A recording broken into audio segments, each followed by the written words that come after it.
Good morning and happy Saturday.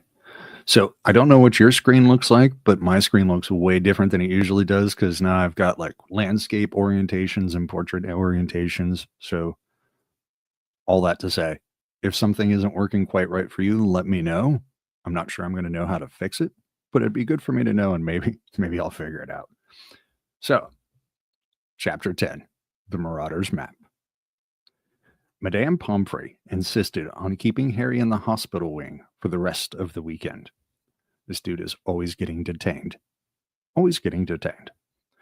He didn't argue or complain, but he wouldn't let her throw away the shattered remnants of his Nimbus 2000. He knew he was being stupid, knew that the Nimbus was beyond repair, but Harry couldn't help it. He felt as though he'd lost one of his best friends. And if we remember the last chapter, there was quite a few losses. He'd had a stream of visitors, all intent on cheering him up. Hagrid sent him a bunch of earwiggy flowers that looked like yellow cabbages, and Jenny Weasley, blushing furiously, turned up with a get-well card she had made herself, which sang shrilly unless Harry kept it shut under his bowl of fruit. Well, that sounds embarrassing. The Gryffindor team visited again on Sunday morning, this time accompanied by Wood, who told Harry, in a hollow, dead sort of voice, that he didn't blame him in the slightest. Poor Wood. Ron and Hermione only left Harry's bedside at night, but nothing anyone said or did could make Harry feel any better, because they only knew half of what was troubling him. Because we're ashamed and we can't talk about the other half. He hadn't told anyone about the Grim, not even Ron and Hermione, because he knew Ron would panic and Hermione would scoff. Or he's afraid that that's the reactions he would get. He doesn't feel safe enough to be vulnerable about that. The fact remained, however, that it had now appeared twice, and both appearances had been followed by near-fatal accidents. The first time, he had nearly been run over by the night bus. The second, fallen 50 feet from his broomstick. Was the Grim going to haunt him until he actually died?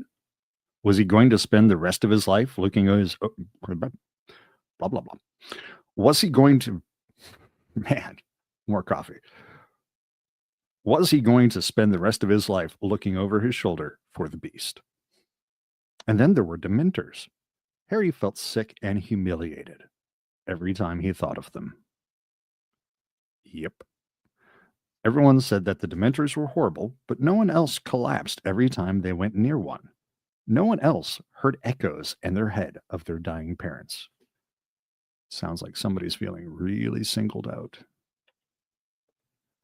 All right, the mobile version isn't working. Excellent. Not excellent.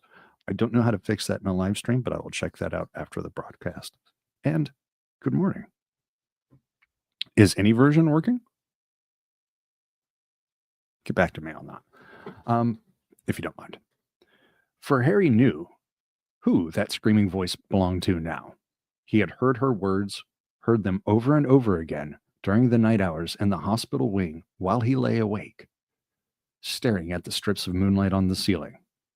When the Dementors approached him, he heard the last moments of his mother's life, the trauma, her attempts to protect him, Harry, from Lord Voldemort, and Voldemort's laughter before he murdered her. Harry dozed fitfully, sinking into dreams full of clammy, rotted hands and petrified pleading, jerking awake only to dwell again on the sound of his mother's voice. All up in the trauma right now. It was a relief to return on Monday to the noise and the bustle, aka distractions, of the main school where he was forced to think about other things, even if he had to endure Draco Malfoy's taunting. Malfoy was almost beside himself with glee at Gryffindor's defeat. He had finally taken off his bandages and celebrated having the full use of both arms again by doing spirited imitations of Harry falling off his broom. How that must burn, knowing that he was malingering the whole time and now he's just celebrating. The other one works just fine. Well, thank you. It's good information to have. Malfoy spent much of their next potions class doing Dementor imitations across the dungeon. Ron finally cracked, flinging a large, slippery crocodile heart at Malfoy, which hit him in the face. Excuse me. Having a problem with my own face. Where was it?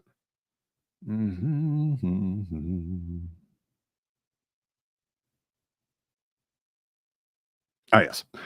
Ron finally cracked, flinging a large, slippery crocodile heart at Malfoy, which hit him in the face and caused Snape to take 50 points from Gryffindor.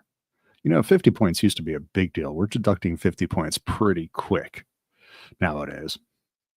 Also, book Ron, way more stand-up-ish and a little more aggressive than movie Ron. If Snape's taking defense against the dark arts again, I'm going off sick, said Ron as they headed towards Lupin's classroom after lunch. Check who's in there, Hermione. Hermione peered around the classroom door. It's okay. Professor Lupin was back at work. It certainly looked as though he had been ill. His old robes were hanging more loosely on him, and there were dark shadows beneath his eyes.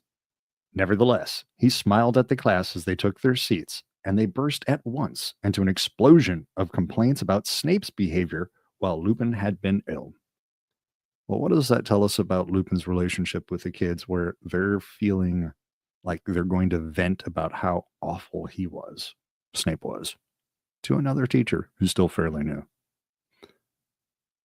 Maybe not appropriate, but he has their trust. It's not fair. He was only filling in. Why should he set us homework? We don't know anything about werewolves. That's out there now. 2 rolls of parchment. Did you tell Professor Snape we haven't covered them yet? Lupin asked, frowning slightly. The babble broke out again. Yes, but he said we were really behind. He wouldn't listen. 2 rolls of parchment. Professor Lupin smiled at the look of indignation on every face. Don't worry. I'll speak to Professor Snape.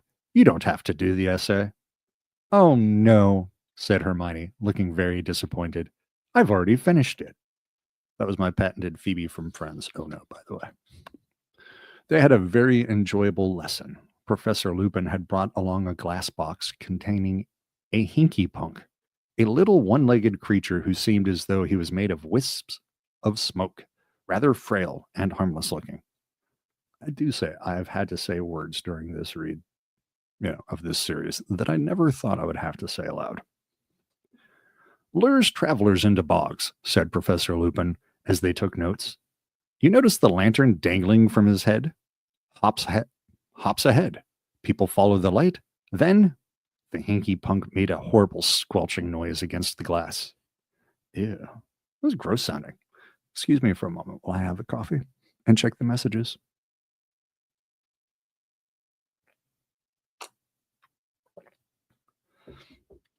Gone indeed are those days. It's inflation.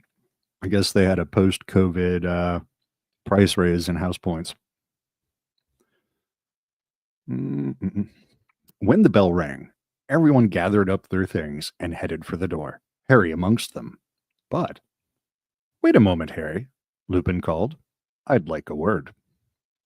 Harry doubled back and watched Professor Lupin covering the hinky punk's box with a cloth. I heard about the match, said Lupin, turning back to his desk and starting to pile books into his briefcase. And I'm sorry about your broomstick. Is there any chance of fixing it? No, said Harry. The tree smashed it to bits. Lupin sighed. They planted the Whomping Willow the same year that I arrived at Hogwarts. People used to play a game, trying to get near enough to touch the trunk. In the end, a boy called Davy Gudgeon nearly lost an eye, and we were forbidden to go near it. No broomstick would have a chance. So, this is obviously a hint. Why? Why is it there? I mean, granted, we know why. But do we know all the reasons why? It's interesting. Did you hear about the Dementors too? Said Harry with difficulty. Lupin looked at him quickly. Yes, I did. I don't think any of us have seen Professor Dumbledore that angry. They have been growing restless for some time. some time, furious at his refusal to let them inside the grounds. I suppose they were the reason you fell? Yes, said Harry. He hesitated. Then the question he had to ask burst from him before he could stop himself. Why? Why do they affect me like that? Am I just... And here's something Harry needs to hear.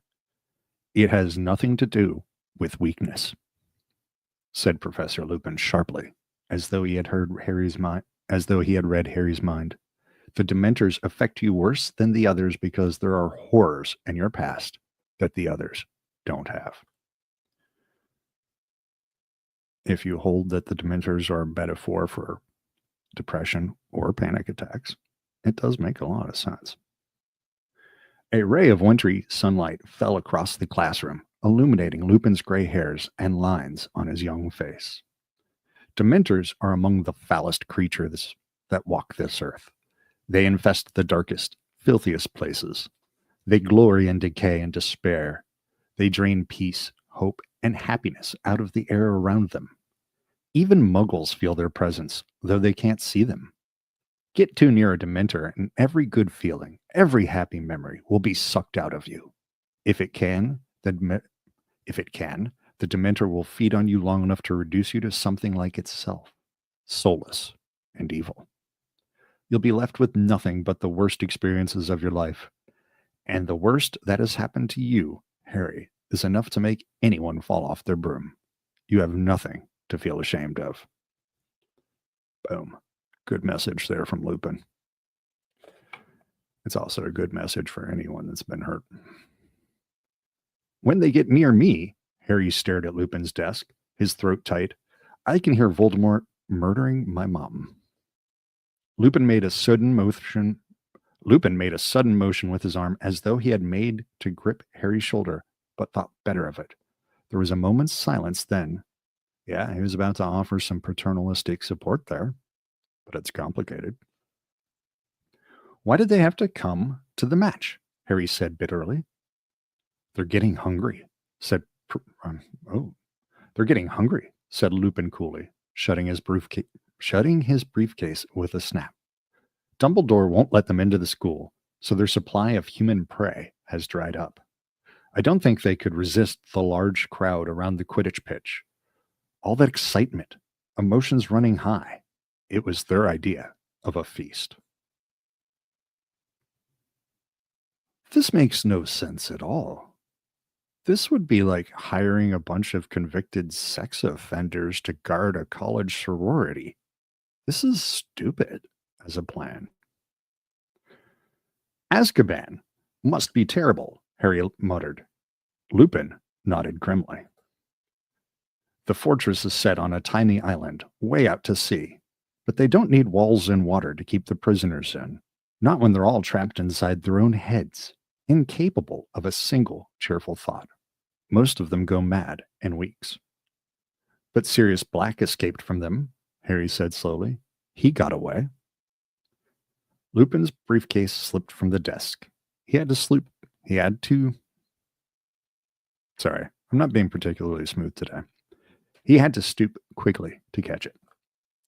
Yes, he said, straightening up. Black must have found a way to fight them. I wouldn't have believed it possible. Dementors are supposed to drain a wizard of his powers as if he is left with them too long. You made that Dementor on the train back off, said Harry suddenly. There are certain defenses one can use, said Lupin, but there was only one Dementor on the train. The more there are, the more difficult it becomes to resist. What defenses? Said Harry at once. What defenses? Said Harry at once. Can you teach me one? I don't pretend to be an expert at fighting Dementors, Harry. Quite the contrary. But if the Dementors come to another Quidditch match, I need to be able to fight them. Lupin looked into Harry's determined face, hesitated, then said, Well, all right. I'll try and help. But it'll have to wait until next term, I'm afraid. I have a lot to do before the holidays. I chose a very inconvenient time to fall ill. What with the promise of anti-Dementor lessons from Lupin, the thought that he might never have to hear his mother's death again, And the fact that Ravenclaw flattened Hufflepuff in their Quidditch match at the end of November, Harry's mood took a definite upturn. Gryffindor were not out of the running after all, although they could not afford to lose another match. Wood became repossessed of his manic energy. All right, we should really be paying a little attention to Wood. And worked his team as hard as ever in the chilly haze of rain that persisted into December. Harry saw no hint of a Dementor within the grounds. Dumbledore's anger seemed to be keeping them at their stations at the entrances. Hinky punks is a word, apparently. Well, I didn't know that. And yeah, Lupin is an amazing character. Um, somebody had to bring some effective empathy in for the adults. Something that the kids can actually interact with and use instead of being rigid and bureaucratic or um, tangled up in plots or ineffective.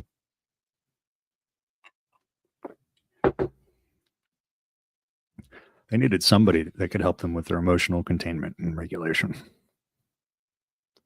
2 weeks before the end of term, the sky lightened suddenly to a dazzling opaline white, and the muddy grounds were revealed one morning covered in glittering frost.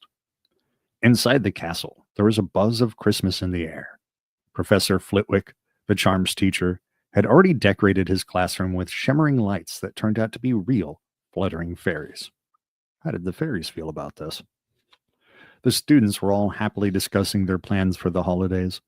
Both Ron and Hermione had decided to remain at Hogwarts. Yay, it's a party. And though Ron said it wasn't, Ron said it was because he couldn't stand 2 weeks with Percy, and Hermione insisted she needed to use the library. Harry wasn't fooled. They were doing it to keep him company, and he was very grateful. Of course he would be. He's normally left alone for such things. To everyone's delight except Harry's, there was to be another Hogsmeade trip on the very last weekend of term. We can all do our Christmas shopping there, said Hermione. Mom and Dad would really love those tooth-flossing string mints from Honeydukes.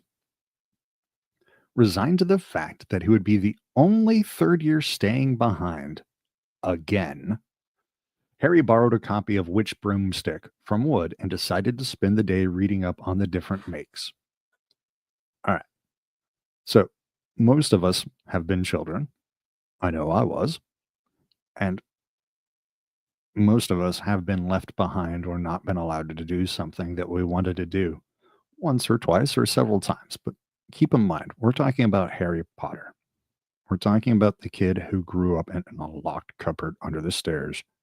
And the only time he ever got to go out for anything was the zoo. And here he is now, being excluded yet again. There we go. He had been riding one of the school brooms because his is destroyed at team practice, an ancient shooting star which was very slow and jerky. He needed a new broom of his own. On the Saturday morning of the Hogsmeade trip, Harry bid goodbye to Ron and Hermione, who were wrapped in cloaks and scarves, then turned up the marble staircase alone and headed back towards Gryffindor Tower. Snow had started to fall outside the windows, and the castle was very still and quiet. So let me ask you a question for the Harry Potter fans out there. If he's got access to a school broom, why doesn't he fly to Hogsmeade? Psst, Harry. He turned halfway along the third-floor corridor to see Fred and George peering out at him from behind a statue of a humpbacked, one-eyed witch. Yeah, here comes our trickster twins. What are you doing? Said Harry curiously. How come you're not going to Hogsmeade? We've come to give you a bit of a festive cheer before we go, said Fred, with a mysterious wink. Come in here. He nodded towards an empty classroom to the left of the one-eyed statue. Harry followed Fred and George inside. George closed the door quietly and then turned, beaming, to look at Harry. Early Christmas present for you, Harry, he said. Fred pulled something from inside his cloak with a flourish and laid it on one of the desks. It was a large, square, very worn piece of parchment with nothing written on it. Harry suspecting one of Fred and George's jokes, stared at it. What's that supposed to be? This, Harry, is the secret of our success, said George, patting the parchment fondly. It's a wrench. Giving it to you, said Fred, but we decided last night your need's greater than ours. Anyway, we know it off by heart, said George. We bequeath it to you. We don't really need it anymore. And what do I do with a bit of old parchment? Said Harry. A bit of old parchment?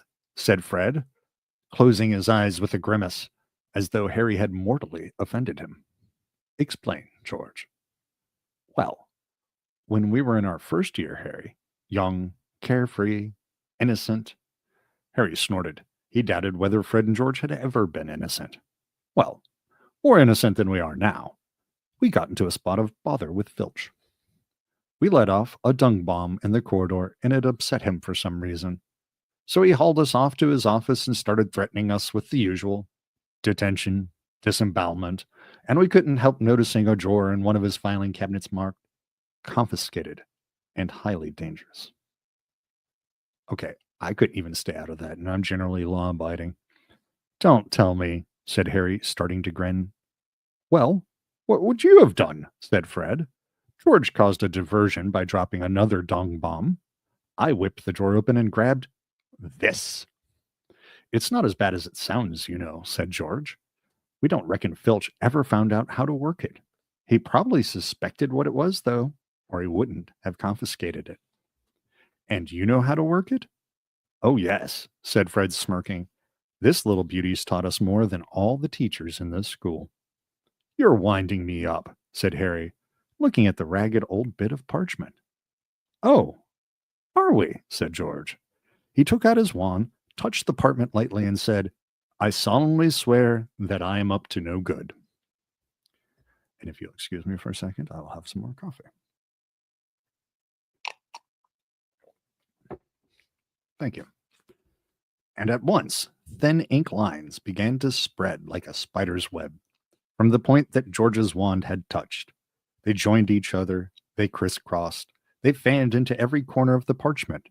Then words began to blossom across the top, great curly green words that proclaimed Messrs. Mooney, Wormtail, Padfoot, and Prongs, purveyors of aids to magical mischief makers, are proud to present the Marauder's map.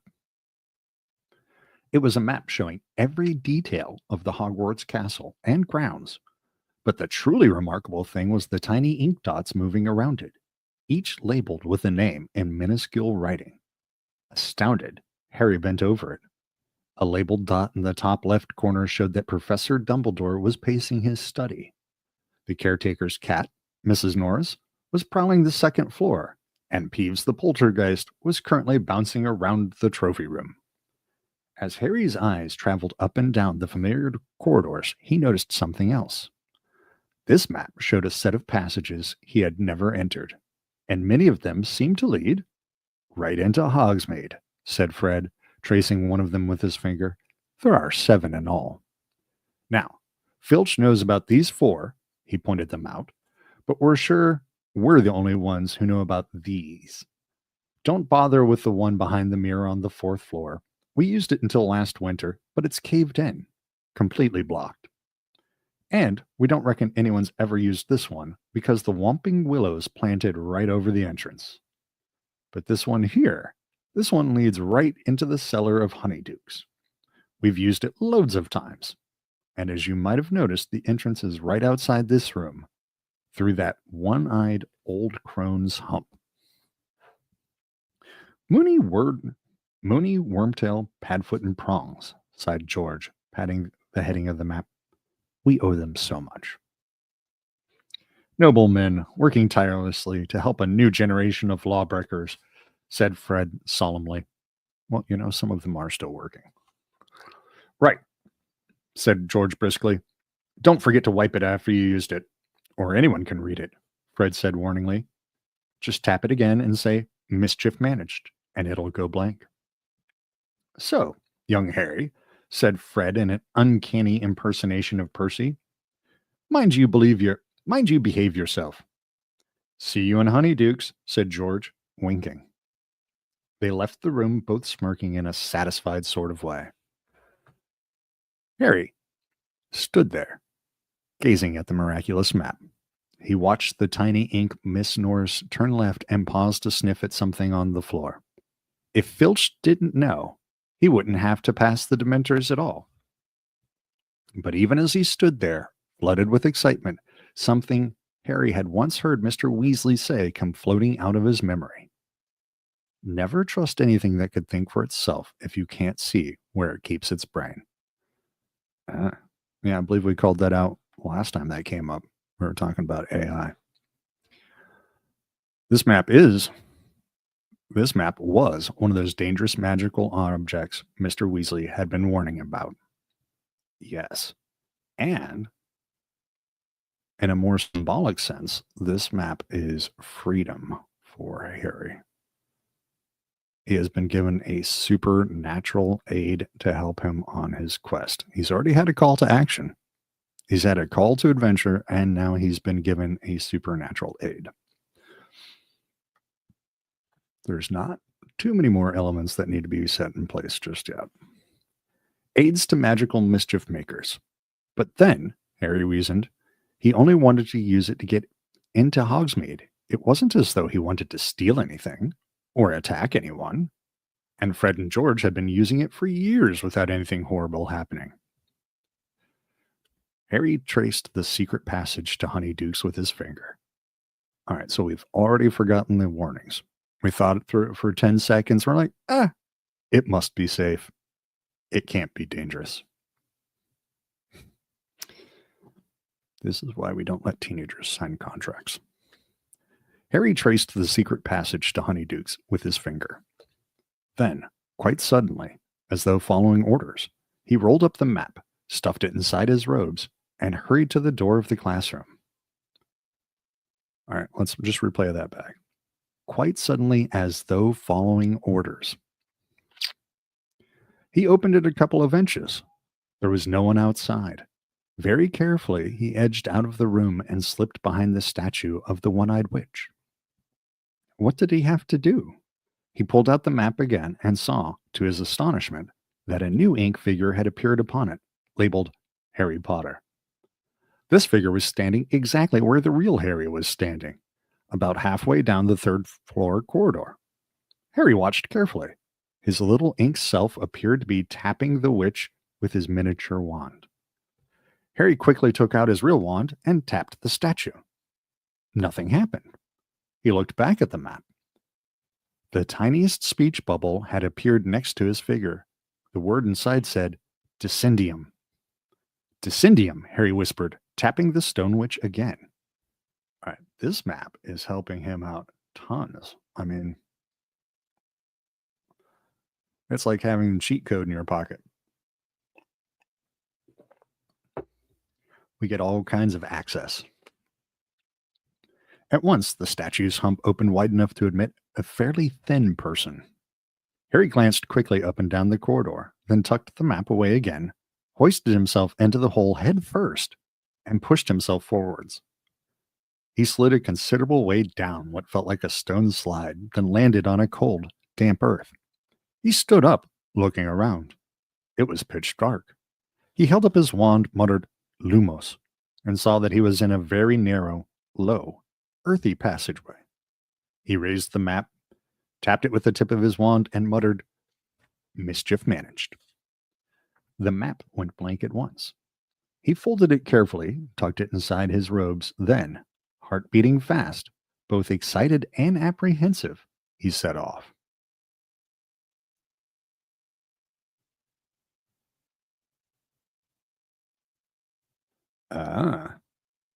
Okay, that makes sense. The enchantments surrounding the castle don't allow you to fly from Hogwarts to Hogsmeade.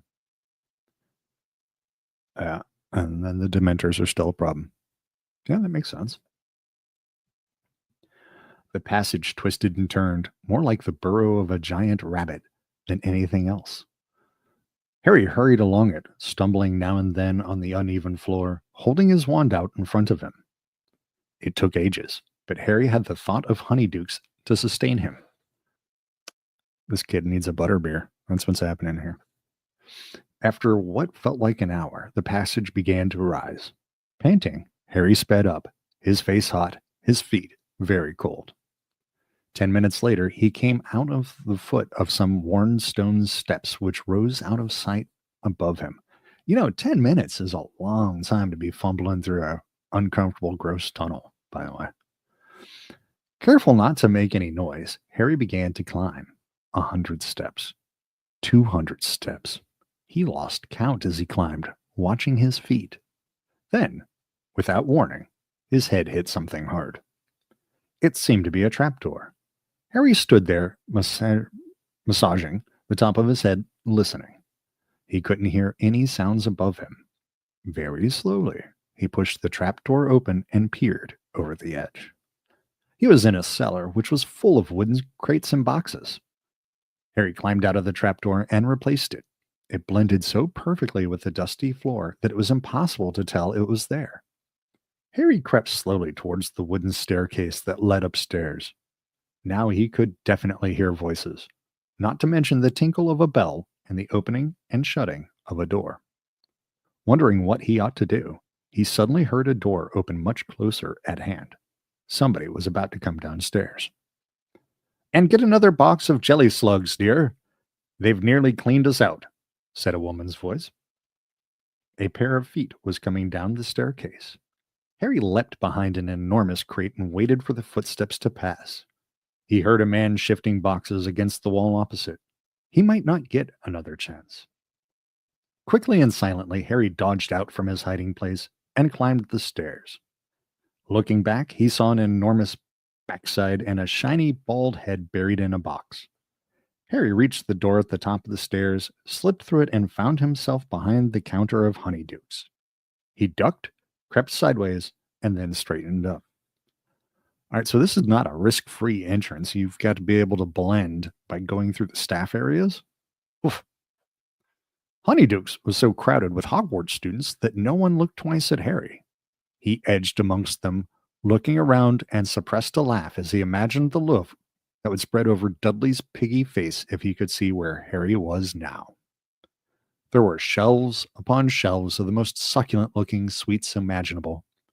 Creamy chunks of nougat. I really don't know what nougat is, and it's in so many candy bars. What even is it? I don't know.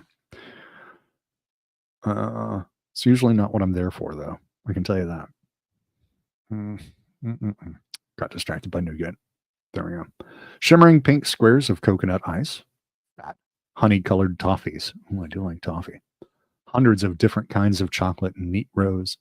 There was a large barrel of every flavor beans, and another of fizzing whizbees.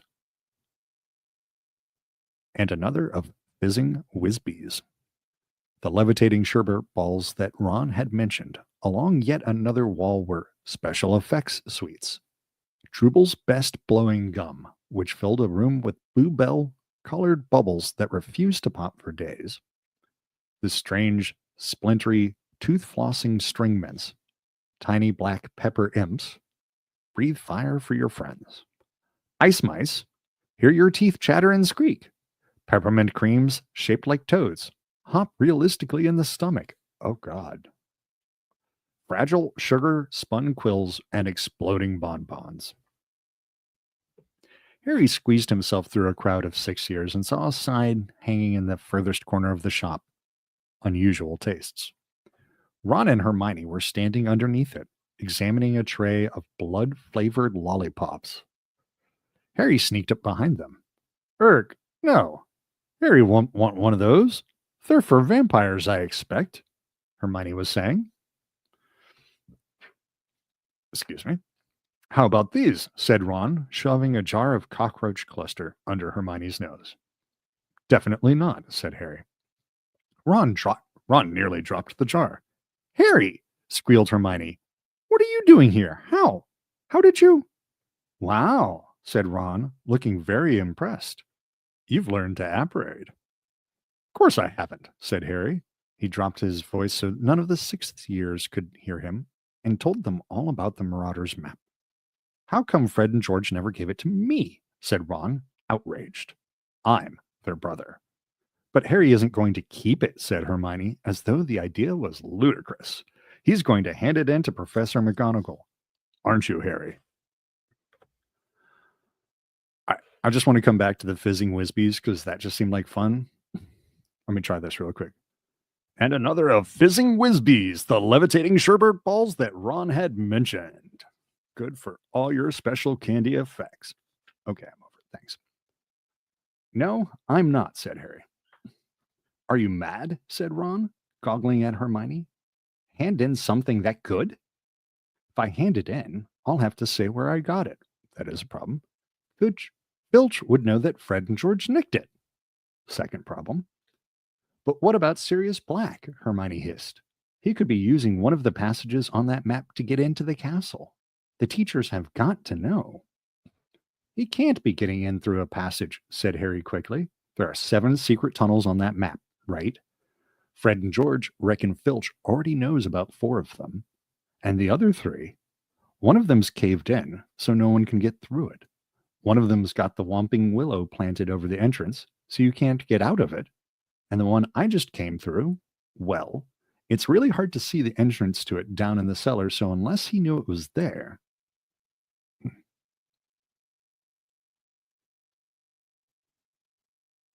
Thank you. Yeah.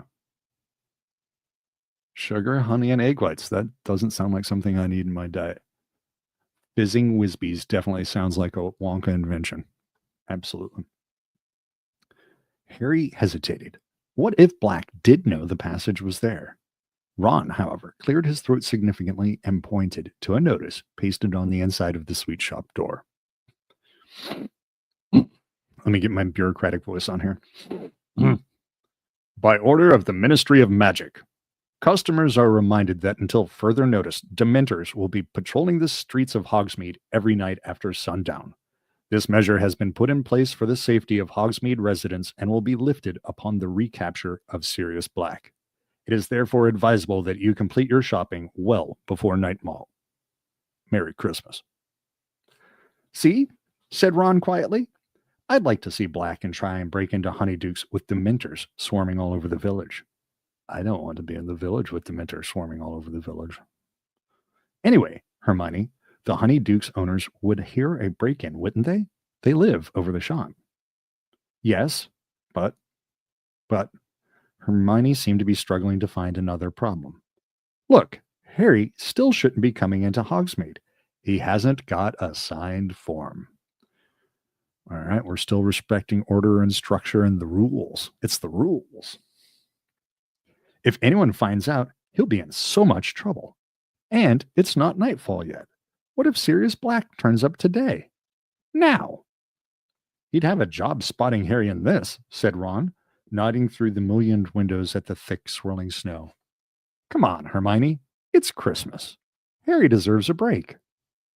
Hermione bit her lip, looking extremely worried. Are you going to report me?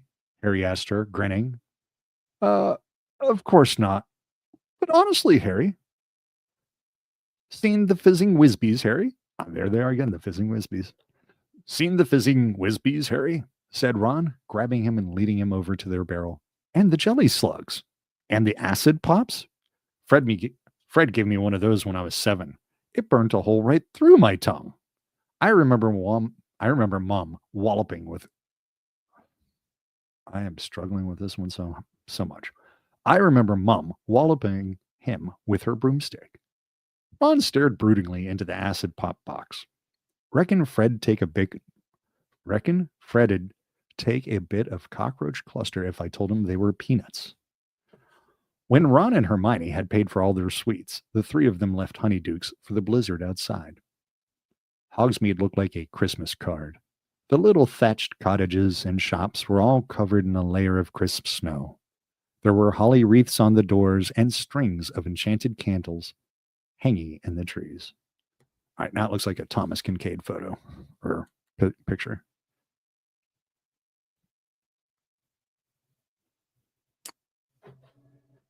Wow. That's actually a great question, Katie. Why didn't he bring the invisibility cloak? Maybe because that would have made too many options for him. we still had to have some constraints here. If he could just, yeah, I think that might have made it too easy. Also, he didn't stop to think. He was moving as if receiving orders, if you recall. Harry shivered. Unlike the other two, he didn't have his cloak. They headed up the street, heads bowed against the wind. Ron and Hermione shouting through their scarves. That's the post office. Zonko's is up there. We could go up to the Shrieking Shack. Tell you what, said Ron, his teeth chattering. Shall we go for a butterbeer and the 3 broomsticks? Well, I knew that was coming. Harry was more than willing. The wind was fierce and his hands were freezing, so they crossed the road and in a few minutes were entering the tiny inn. It was extremely crowded, noisy, warm, and smoky. A curvy sort of woman with a pretty face was serving a bunch of rowdy warlocks up at the bar. All right, when you're coming in from the cold, this already sounds like a lovely time.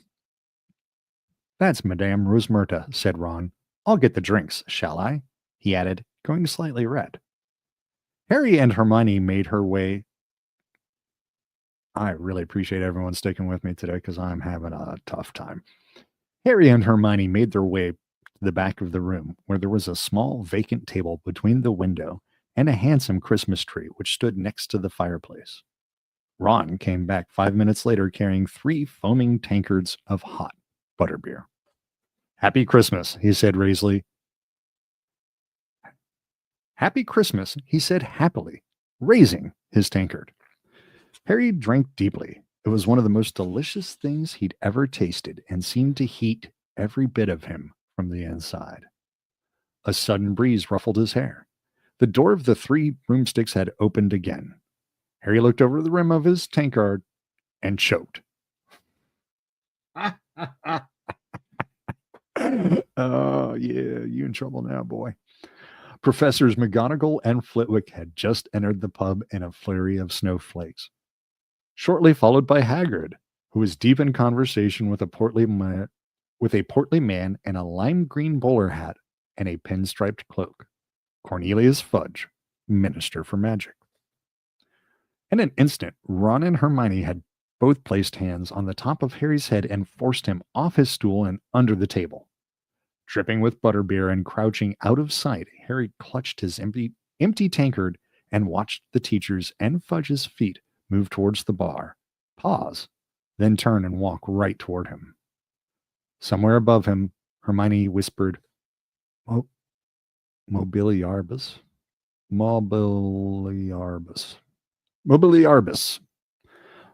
The Christmas tree beside their table rose a few inches off the ground, drifted sideways, and landed with a soft thump right in front of their table, hiding them from view. Camouflage. Nice. Staring through the dense lower branches, Harry saw 4 sets of chair legs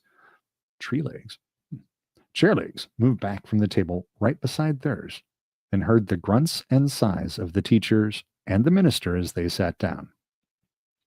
Next, he saw another pair of feet, wearing sparkly turquoise high heels and a woman's voice. A small gilly water? Mine, said Professor McGonagall's voice.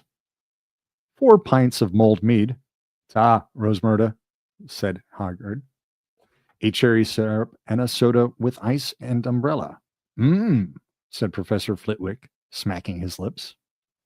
So you'll be the red currant rum, Minister. Thank you, Rosmerta, my dear, said Fudge's voice. Lovely to see you again, I must say. Have one yourself, won't you? Come and join us. Well, thank you very much, Minister. Harry watched the glittering heels march away, and back again. His heart was pounding uncomfortably in his throat. Why hadn't it occurred to him that this was the last weekend of term for the teachers, too? And how long were they going to sit there? Probably way longer than he wants them to. He needed time to sneak back into Honeyduke's if he wanted to return to school tonight. Hermione's leg gave a nervous twitch next to him. So what brings you to this neck of the woods, Minister? Came Madame Rosmerta's voice. Harry saw the lower part of Fudge's thick body twist in his chair as though he was checking for eavesdroppers. Probably was. Then he said in a quiet voice, "What else, my dear?" But Sirius Black. "I dare say you heard what happened up at the school at Halloween." "I did hear a rumor," admitted Madame Rosemerta. "Did you hold the Did you tell the whole pub, Hagrid?" said Professor McGonagall exasperatedly. "Do you think Black's still in the area, Minister?" whispered Madame Rosemerta. "I'm sure of it," said Fudge shortly. "You know that the Dementors have searched my pub twice," said Madame Rosemerta, a slight edge to her voice. "Scared all my customers away. It's very bad for business, Minister." "Rosemerta, my dear, I don't like them any more than you do," said Fudge uncomfortably.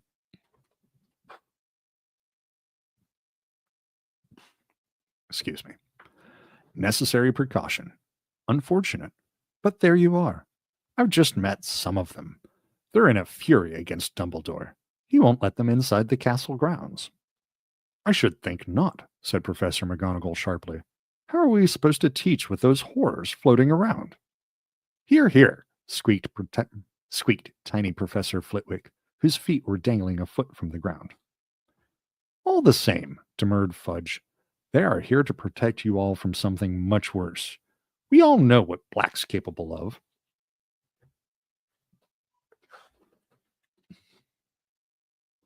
No, actually, I think Jelly Slug makes it sound worse. And I'll take the rum, but you can have the red currant. There we go. "Do you know, I still have trouble believing it," said Madame Rosemerta thoughtfully. "Of all the people to go over to the dark side, Sirius Black was the last I'd have thought. I mean, I remember him when he was a boy at Hogwarts. If you told me then that he was going to become, I'd have said you'd had too much mead." "You don't know the half of it, Rosemerta," said Fudge gruffly. "The worst he did isn't widely known." "The worst?" said Madame Rosemerta, her voice alive with curiosity. "Worse than murdering all those poor people, you mean?" "I certainly do," said Fudge. "I can't believe that. What could possibly be worse?"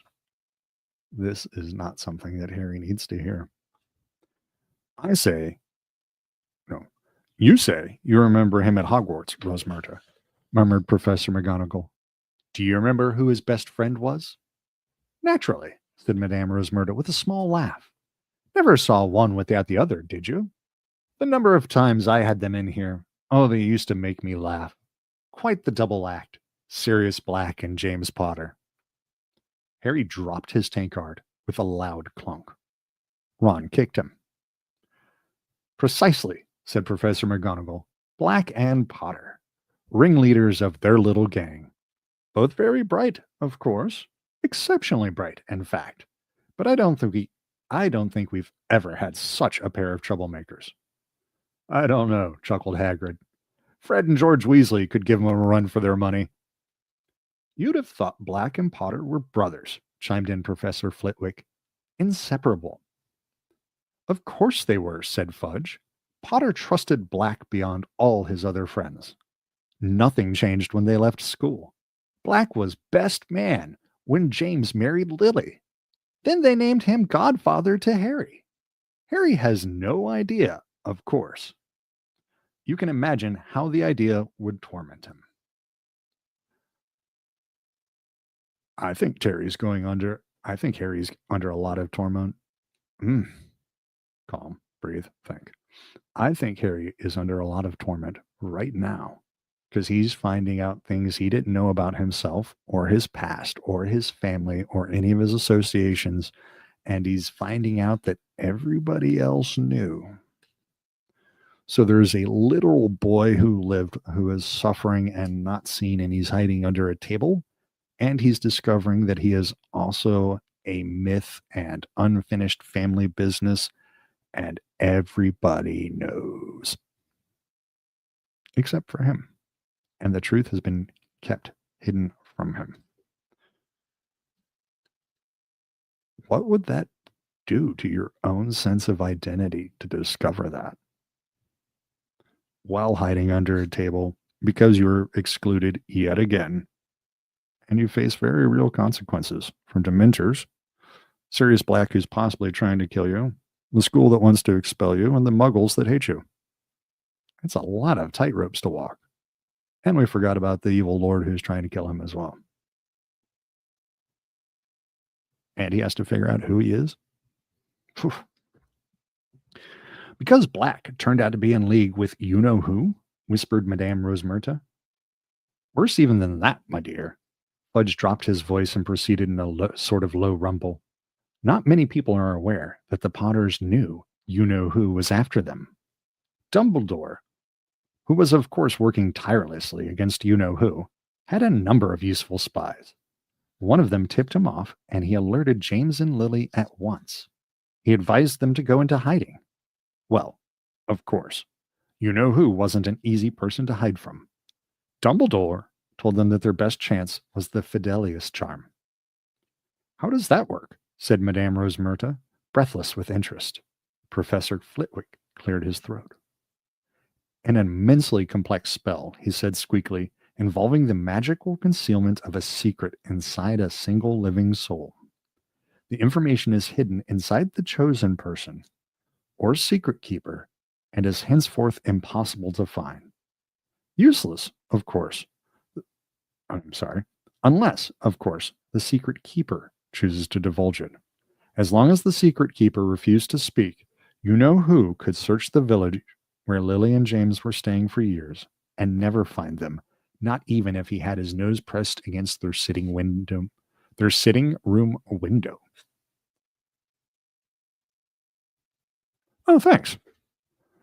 I mean, we get kind of focused in on the stress that he's going through in the minute, but Harry has got a lot of cumulative and, my mind is blanking, overlapping. He's got a lot of overlapping and cumulative things going on in all kinds of different dimensions. Poor kid. So Black was the Potter's secret keeper? Whispered Madame Rosemerta. Naturally, said Professor McGonagall. James Potter told Dumbledore that Black would rather die than tell where they were, that Black was planning to go into hiding himself, and yet Dumbledore remained worried. I remember him offering to be the Potter's secret keeper himself. He suspected Black? Gasped Madame Rosemerta. He was sure that somebody close to the Potters had been keeping you-know-who informed of their movements, said Professor McGonagall darkly. Indeed, he had suspected for some time that someone on our side had turned traitor and was passing a lot of information to you-know-who. All right, so keep in mind, Harry's still listening, so now he's thinking, I can't even trust the good guys. There are bad guys hiding inside the good guys, and there are bad guys. What is this kid supposed to do, man? But James Potter insisted on using Black? He did, said Fudge heavily. And then, barely a week after the Fidelis charm had been performed, Black betrayed them? Breathed Madame Rosemerta. He did indeed. Black was tired of his double agent role. He was ready to declare his support openly for you-know-who, and he seems to have planned for this moment of the Potter's death. But as we all know, you-know-who met his downfall in little Harry Potter. Powers gone, horribly weakened, he fled. And this left Black in a very nasty position indeed. His master had fallen at the very moment when he, Black, had shown his true colors as a traitor. He had no choice but to run for it. Filthy, stinking turncoat, Hagrid said so loudly that half the bar went quiet. Shh, said Professor McGonagall. I met him, growled Hagrid. I must have been the last to see him before he killed all them people. It was me what rescued Harry from Lily and James's house after they was killed. Just got him out of the ruins, poor little thing, with a great slash across his forehead and his parents dead. And Sirius Black turns up on that flying motorbike he used to ride. Never occurred to me that he was doing there. I didn't know he'd been Lily and James's secret keeper. Thought he'd just heard the news of you-know-who's attack and came to see what he could do. White and shaken he was. And you know what I did? I comforted the murdering traitor. Hagrid roared. Hagrid, please, said Professor McGonagall, keep your voice down. How was I to know that he wasn't upset about Lily and James? It was you know who he cared about. And then he says, give Harry to me, Hagrid. I'm his godfather. I'll look after him. Ha! But I'd had me orders from Dumbledore, and I told Black no. Dumbledore said Harry was to go to his aunt and uncle's. Black argued, but in the end, he gave in. Told me to take his motorbike to get Harry there. I won't need it anymore, he says. I should have known there was something fishy going on then. He loved that motorbike. What was he giving it to me for? Why wouldn't he need it anymore? Fact was, it was too easy to trace. Dumbledore knew he'd been the Potter's secret keeper. Black knew he was going to have to run for it that night. Knew it was a matter of hours before the ministry was after him. But what if I'd given Harry to him, eh? I'd bet that's rough.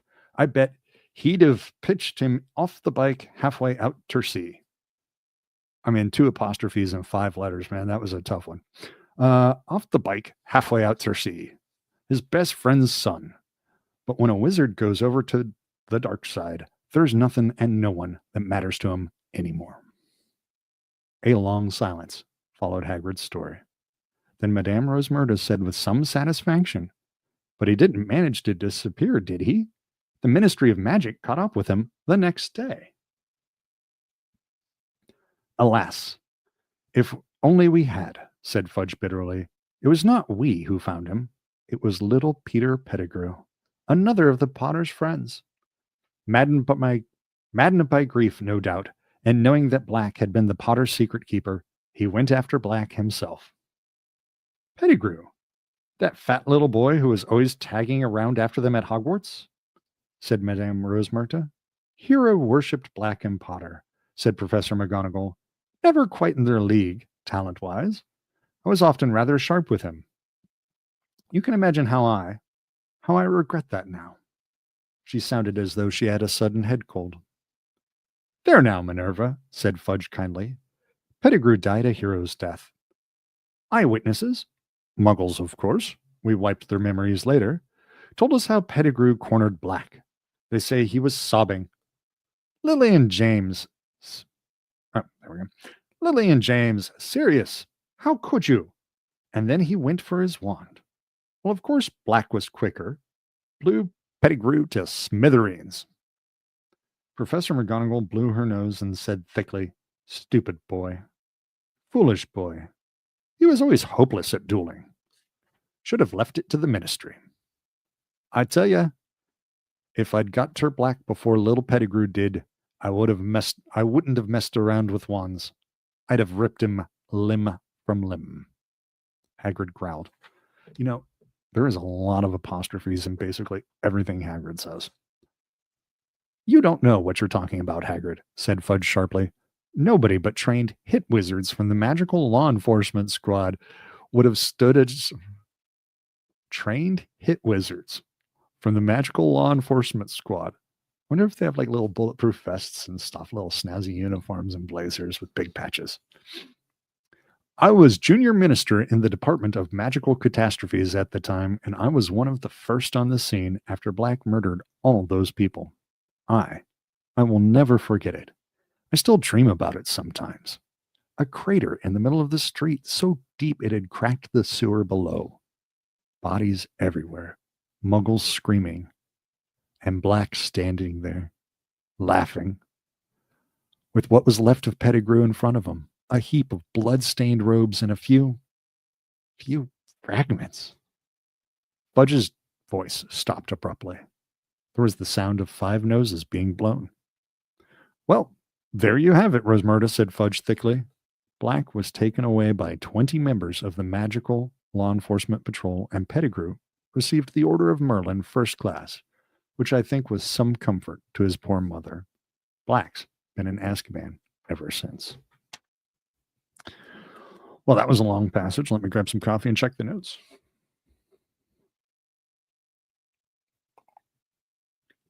Oh, man. Yeah. It would have been easy for Pettigrew to get away from a sewer, but I mean, also, if he's gone rat form, there's plenty of rubble in there. Yeah, there's going to be enough devastation that it's going to be easy for a rat to hide, I think. Yeah, especially when all the problems sort of merge together, you know. When you have 7 problems that all seem related, it's a real mess to try and solve. Is it true that he's mad, Minister? I wish I could say that he was, said Fudge slowly. I certainly believe his master's defeat unhinged him for a while. The murder of Pettigrew and all those muggles was the action of a cornered and desperate man. Cruel. Pointless. Yet I met Black on my last inspection of Azkaban. You know, most of the prisoners in there sit muttering to themselves in the dark. There's no sense in them. But I was shocked at how normal Black seemed. He spoke quite rationally to me. It was unnerving. You'd have thought he was merely bored. Asked if I'd finished with my newspaper, as cool as you please, and he missed doing the crossword. Yes, I was astounded at how little effect the Dementors seemed to be having on him, and he was one of the most heavily guarded in the place, you know. Dementors outside his door, day and night. But what do you think he's broken out to do? Said Madame Rosemerta. Good gracious, Minister. He isn't trying to rejoin you-know-who, is he? I dare say that this is, his eventual plan, said Fudge evasively, but we hope to catch Black long before that. I must say, you-know-who alone and friendless is one thing, but give him back his most devoted servant, and I shudder to think how quickly he'll rise again. There was a small chink of glass on the wood. Someone had set down their glass. You know, Cornelius, if you're dining with the headmaster, we'd better head back up to the castle, said Professor McGonagall. One by one, the pairs of feet in front of Harry took the weight of their owners once more. Ah, that's a nice turn of phrase. Hems of cloaks swung into sight, and Madame Rosemerta's glittering heels disappeared behind the bar. Oh my goodness, third tries the charm. Glittering heels disappeared behind the bar. The door of the 3 broomsticks opened again. There was another flurry of snow, and the teachers disappeared. Harry? Ron and Hermione's faces appeared under the table. They were both staring at him, lost for words. And I believe this chapter here, chapter 10, book 3, is where we pivot from a mystery story to now we are all up in the hero's journey, ancestral trauma. I mean, yeah, we're talking multi-generational trauma now. That's the mystery. So I hope you guys join me soon for chapter 11, The Firebolt. And if you have any comments or questions, as always, go ahead and feel free to comment. Thank you for joining me so much today, and I hope to see you again in the future. Have a great day and a weekend, and I'll see you later. Bye.